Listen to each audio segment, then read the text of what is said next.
Abortionists turn to violence. The predictable reaction to the potential overturning of the catastrophic Roe versus Wade decision is our focus in tonight's preamble.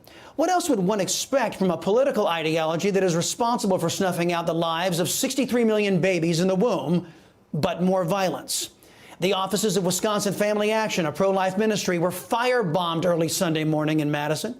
Pro-abortionists attacked Catholic churches all over the United States this weekend, from a church being desecrated in Colorado to parishioners being verbally assaulted on Mother's Day weekend outside of churches in New York to riots in California.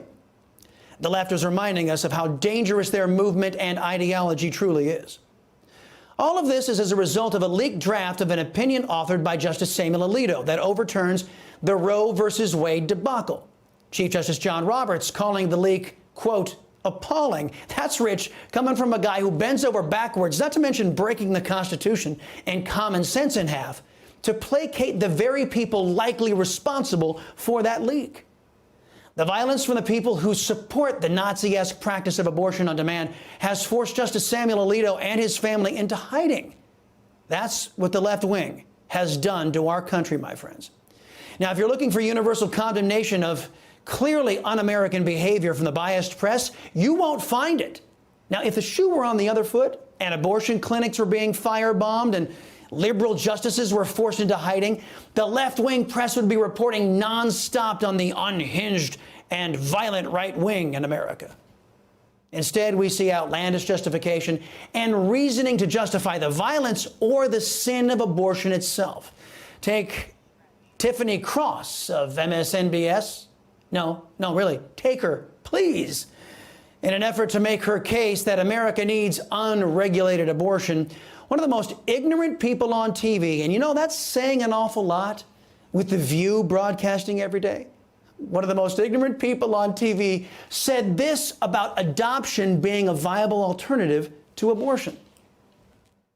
This whole notion that, women should have children and just, let the kids get adopted. Well, that's not always a safe route, particularly for black and brown kids. Black kids do not get adopted often. We have stats on it. There are often kids who stay in the system for a long time. Wow. Just let that simmer a little bit. Yes, you heard that correctly. With the full blessings of NBC Universal, Tiffany Cross alleges that black and brown babies would be better off dead from an abortion rather than risk a bad adoption or not being adopted at all.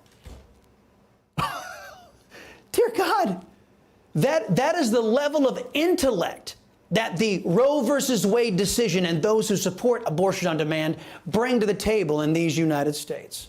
Or here's another argument. The idea that there's a constitutional right to slaughter your baby in the womb exists because of your right to privacy. And the thing is, Victor, that these justices are acting like this is somehow something that they have the right to change. They do not have the right to change this, which has been settled law. Okay, all right. Now, when Congresswoman Jayapal uttered that tripe last week, I, your liberty-loving Latino, pointed out that slavery was settled law too, and thank God we didn't listen to Democrats and keep it as settled law. Then, over the weekend, traditional liberal Bill Maher said this. This whole argument about, well, it's settled law. So was segregation. Right. Plessy versus Ferguson was settled law in 1896, and thank God somebody said, let's unsettle it. So it's not, that's a bullshit argument.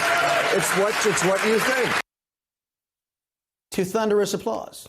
So to all of you moderates and independents, you Republicans and liberals who think the settled law argument is a winner, if you've got a friend and an enemy telling you the same thing, chances are it's true.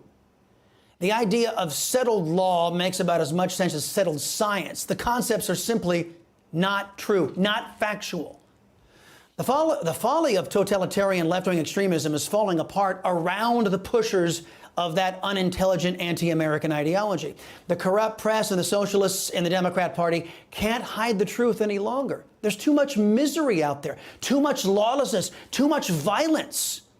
So now the push is on by the leftists to grab power, to make sure it no longer matters whether you object to them turning your life upside down or not. It is as true today as it was yesterday. We outnumber them. To borrow a phrase from the great Ronald Reagan, it's time we told the enemies of our freedom that Americans who wish to remain free, who wish to remain prosperous, who wish to remain safe, we are drawing that proverbial line in the sand. This far, no further. We say to our enemies, Joe Biden's words, not mine, there is a price we will not pay. There is a point beyond which they will not advance.